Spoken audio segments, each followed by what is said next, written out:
Grabatzen ari garen unean, arratsaldeko 6 minutu igaro direne honetan, Eskirozek eta Eigurenek Eibarko Astelena pilotalekuan jokatu duten buruzburuko B serie txapelketako A multzoko bigarren norgehiagokaren analisia egingo dugu. Eiguren bosgarrena zen favorito eta pronostikoak bete ditu, izan ere 22 eta 15 irabazi dio Eskirozi. Lehengo astean Josu Eskirozek kanporak eta igaro behar izan zuen final zortzirenetan Odei Espositoren aurka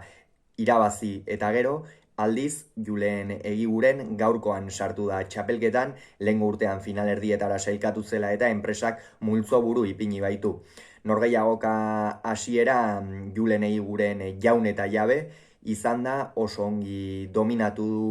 hasiera, naiz eta lehendabiziko bi tantoetan Eskiroz ongi ikusi dugun, baina defentsan fin ibili da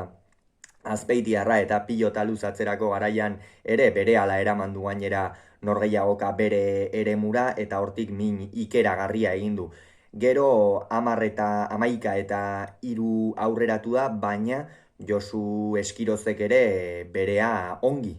egin du, bikain sakatu du alde batetik eta naiz eta atzelaria izan, lehengo astean erakutsi zuen Espositoren aurka, baina gaurkoan ere erakutsi du sekulako baliabideak dituela buruz-buru jokatzeko bai airez eta bai botez, eta hori oso garrantzitsua da Josu Eskirozentzat, eta horren bitartez, hau da, sakearen eta gero errematean zehar egin dituen tantoan zehar egin dituen erremateen ondorioz min handia egin dio Eigureni, eta partida berdintzea lortu du, eta gainera ez hori bakarrik, baizik eta lehendabiziko etenaldira aurretik iritsi da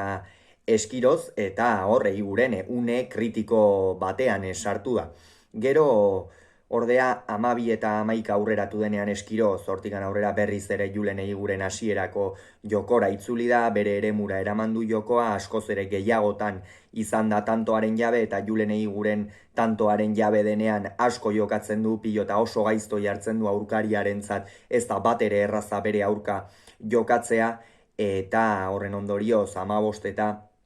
10 ere aurreratu da. Gero